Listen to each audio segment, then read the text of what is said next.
Hello, welcome to Double Narrative with Dr. Angie. And what do? We look at Sides of the story.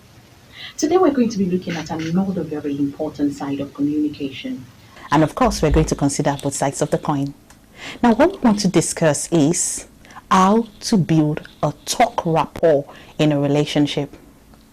Do you know that you can actually be in a relationship with someone and you guys are not talking buddies? Well, this issue has been over-trashed and by so many people.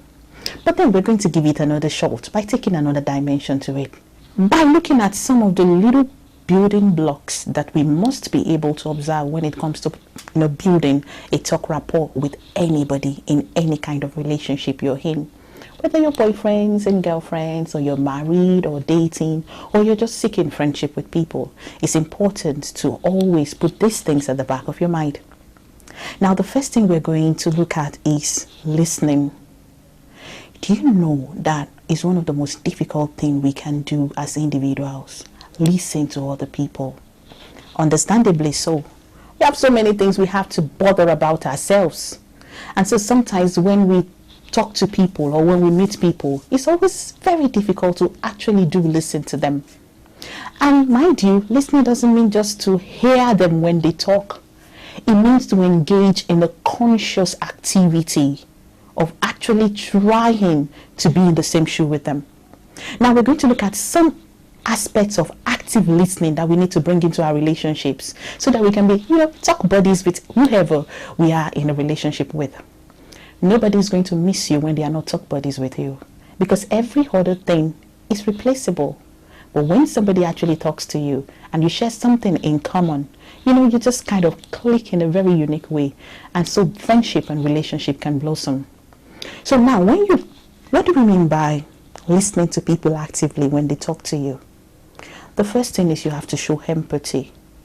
You need to put yourself in their shoes and really understand where they are coming from. Why are they going through what they are going through? Even if it's normal gist about how stressful somebody's day is, you can actually put yourself in that shoe, to relate with the stress they are facing, whether it's emotional, financial, psychological, or even physical. And of course, a lot of ladies go through a lot of physical pressure of, do I look good? How do people perceive me? So sometimes when your partner is telling you, I had a stressful day, it's simply saying people didn't pass me enough compliments for the day. And this is what you have to understand. So you need to listen actively. And one of the ways you have to do that is to show empathy. Another way you have to relate with people and show that you're listening actively is to be curious. Sometimes people just, mention something in passing, but you have to ask more questions in order to really get to the root of the problem. For instance, for a man to mention to you that he's stressed, trust me, he's more than stressed. You need to be curious to find out what exactly is the stressor. You need to find out what can be done or what has been done already or the solution is trying to prefer. You need to try as much as possible to be curious, to just want to find out why or where the problem is. If most of us look at our relationships, we realize that we never ask curious questions. We never, jolt people out. We never try to bring people out of their shell in order to tell us more about what they are going through. Another thing you have to display when you're trying to listen actively is to avoid distraction. I am guilty of this myself. It's a fast-paced world. You have to juggle so many things. Someone is talking to you and you're on your phone and you're trying to attend to this and that. The distractions are all over. So oftentimes, once the distractions are in, the likelihood of the person you're trying to listen to shut down or to just say, oh, it's nothing, I'm okay, is very, very high. So you have to show physical signs that you are actually listening to them. I know a lot of couples that the major complaints they have is, why are you still on the phone while I'm talking to you?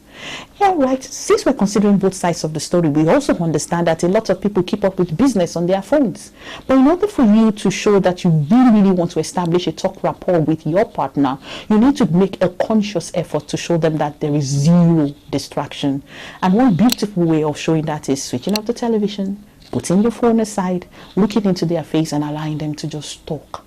It's amazing that when you let them know that there are no distractions, they feel you have that, you want to give them attention. And that could just push their button and help them talk and relate to you. And when we say talk, it doesn't necessarily have to be about troubles. It can just be bonding, trying to bond and discover us. And so you need to, as much as possible, make sure that you avoid distractions when it comes to trying to build a talk rapport. Another thing you need to put in perspective when it comes to listening actively is never to be judgmental. It's so easy to be judgmental. It's so easy to ask the question, why did you do that? Why didn't you do that? Why didn't you do it this way? I could have done it better. Oh, but you've made this mistake before. Why do you have to make it again? Those things just shut us in. They make us feel less of ourselves.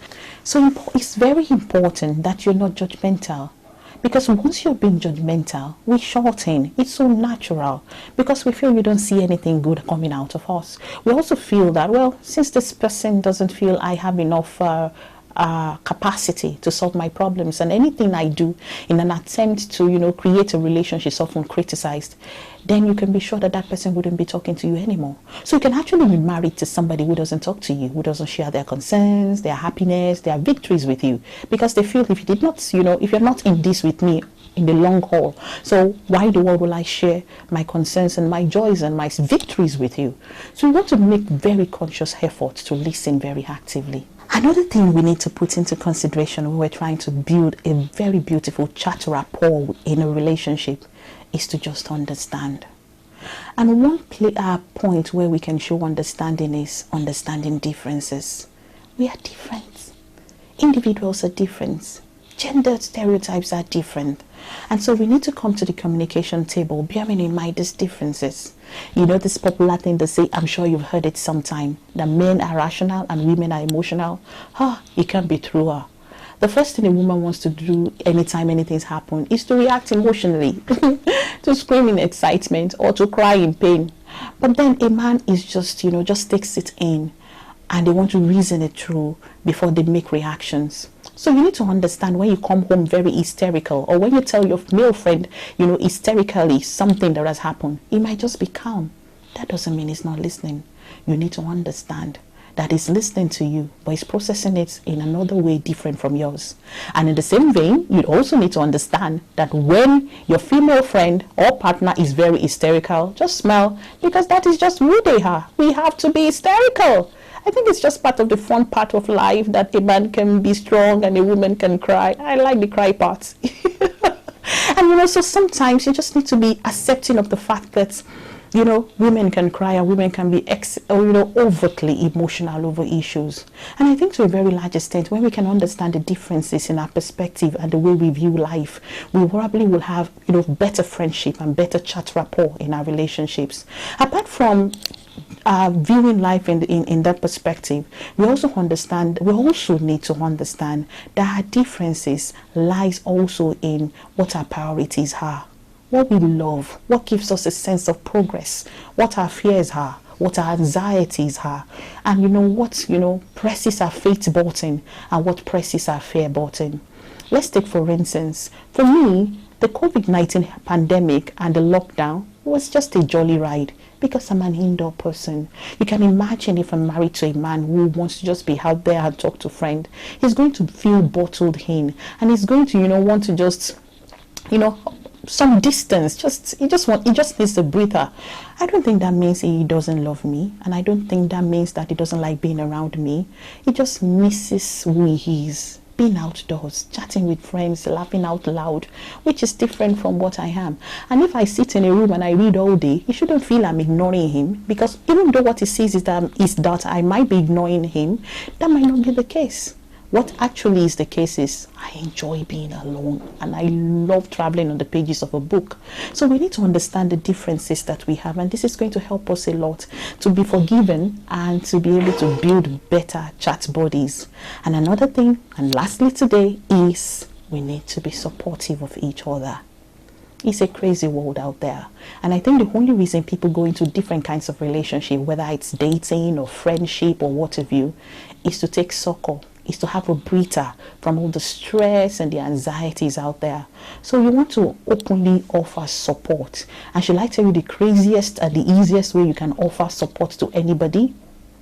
Just allow them vent, not criticize them, and take deliberate steps to make them feel that you're doing something about what they have spoken to you about. For instance, if I tell you I am stressed out because of a particular thing you do, it's important that a conscious effort, even if it's a pretense, don't say I told you this. Even if you're pretending for the time, you need to make conscious change effort so that, of course, the person can see that you're making deliberate effort to support. So let's always remember that in order to build a chat rapport in a relationship, you need to, 1, listen, and actively so. You need to, 2, understand that we're different people and understand different viewpoints of your partner. And then 3, you must make sure that you take deliberate steps to offer support. Now, I would like for you to send me emails, or if you have any comments or questions, my email address is anjolarobin@gmail.com. Don't also forget to join me next time, and make sure that you subscribe to my channel, and of course you click on the notification bell. Thank you very much. I'll see you some other time. Let's talk soon. Bye.